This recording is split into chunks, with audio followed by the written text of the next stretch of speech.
Welcome to this next episode of YouTube, where we have a lot of raven activity, and that raven activity can oftentimes draw in wild wolves. The ravens will be a good indicator that there's a food source, and so that's exactly what happened here. Is a lot of ravens calling and carcasses up on the top of the enclosure, and lo and behold, on Monday morning's wolf check, we noticed that Aiden and Denali were hopping and running up along the fence line and getting very excited with their tails wagging and hackles up. And as wolf care staff walked up to the top of the enclosure, there was a wild wolf, kind of skinny and definitely looking hungry, that was staring in at them from the outer fence. So we have a secondary fence that keeps the wolves protected from anything such as a wild wolf or humans or whatever. And so that was kind of interesting, and we definitely know from wild wolf studies that anytime ravens congregate around carcasses, that oftentimes wolves will be drawn in. And so we saw that again on Monday, possibly again on Tuesday. We saw some evidence of the wolves paying attention up there and doing some posturing, but as the wolves fed on the carcasses and moved those carcasses down away from the edge of the fence line, we haven't had any indication that the wolf's been back. We do have snow now, so we'll be, able to monitor that through tracks. But essentially, that excitement led to a little bit of dominance, and you'll see Aiden posturing towards Denali here. And again, that's just probably stimulated a little bit by territorial response towards that wild wolf, and then it just encourages them to establish a little rank order amongst themselves. Nothing too intense, but certainly something that we did see post that wolf visit. The following behavior didn't last very long. Within days, they were back to the same social engagement that they had been doing. Here's Denali doing a tail wag. He had just done a play bow towards Aiden. A lot of interactions in front of the viewing windows, and that's great for visitors who come to see the wolves in really what is the premier season for wolf viewing. Wintertime is when they have their thickest coats. They certainly are more active during the daytime and certainly give a great opportunity for viewers to learn about behavior and be able to see these two socially engaging, as well as doing a little bit of dominance. So other than that, things are going extremely well in exhibit pack.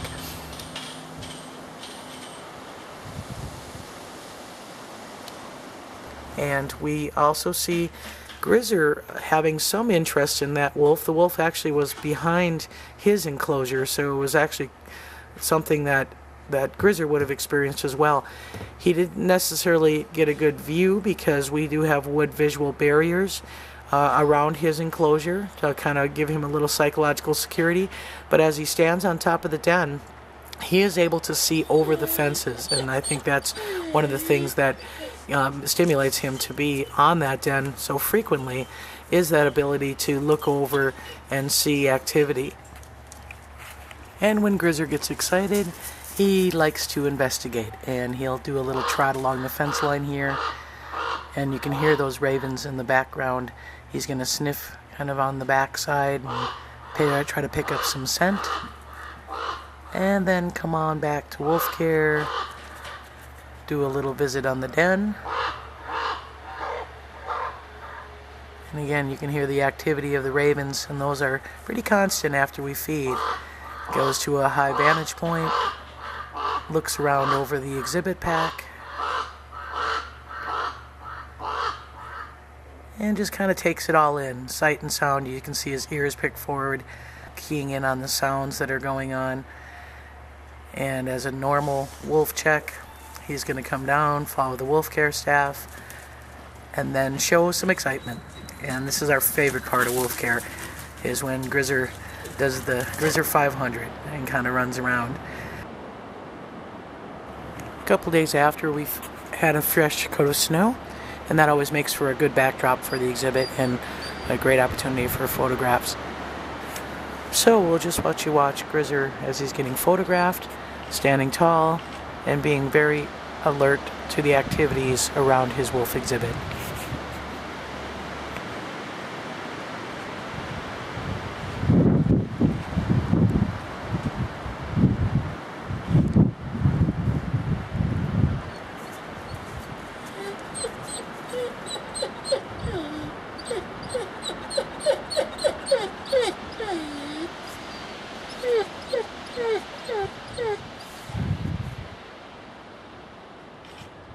Grizzer certainly is showing his age. He's 7 going on 8 and starting to get a real nice coat of gray around his face. In retirement, there wasn't as much interest in the visitor. Shadow did some lone howling and certainly did a little bit of marking, but nothing like Aiden and Denali, who were hopping at the fence and wagging their tails. I suppose at the age of 12, you don't hop too much anymore. We are feeding all of our wolves carcasses. That means deer and beaver. And if you recall last winter, Shadow, who was putting on some weight, we were feeding chicken on almost a daily basis for him. Now we're back, and he's at a good weight. He's, again, over 90 pounds, and so we're real happy with his weight. And we're back to feeding deer carcasses and beaver to allow them to gorge and feed their natural diet and feed as much as they want, and then cache and be able to come back to remaining carcasses a little bit later.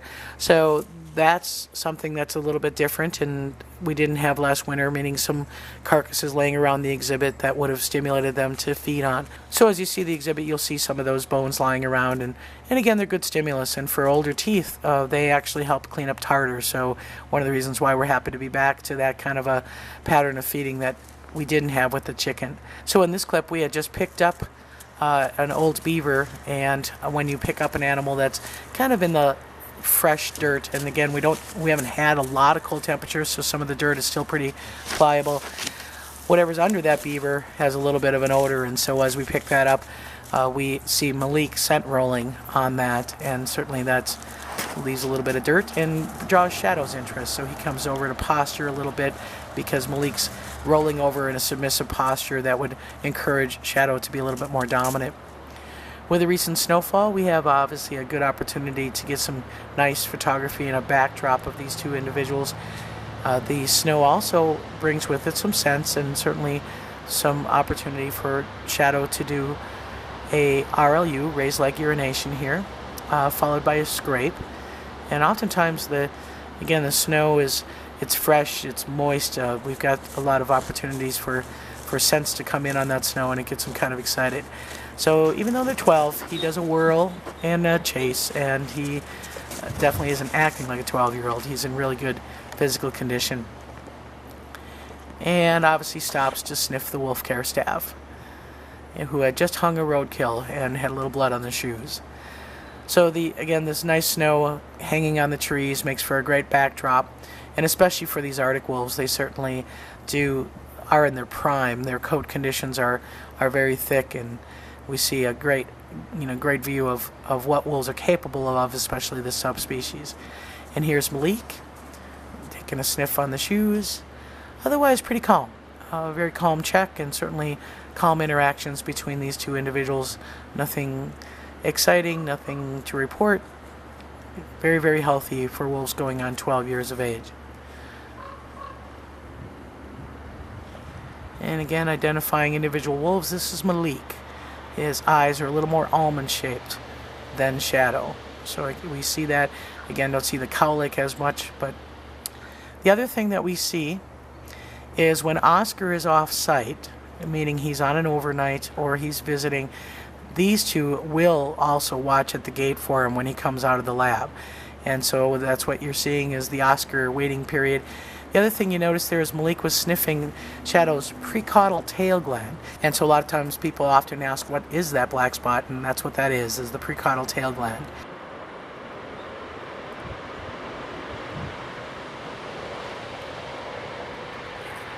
So then here comes Oscar. Oscar, whose presence on site stimulates the Shadow to trigger a howl, and you hear the howling in the background. Oscar's oblivious to it, just chewing on his bone. And one of the things that we really wanted to look for when we wanted to get a dog that's going to help with the pups is a dog who's not going to be intimidated by the adult wolves and the sights and the sounds of adult wolves. And Oscar sure is that. He has no problem listening to the wolves howl, and eventually does go back and see Shadow Malik. So just a status report on the pup care program. Again, we'll be getting pups next spring, and we do have an opportunity for people to help assist with the socialization process. The pup care program application will be online after January 1st, and as a reminder, that program carries with it prerequisites, meaning that people need to have been previously pup care program participants or have participated in a Planning for Pups event, which we offered 3 of them last summer. So look for those applications after January 1st. And again, thanks for watching.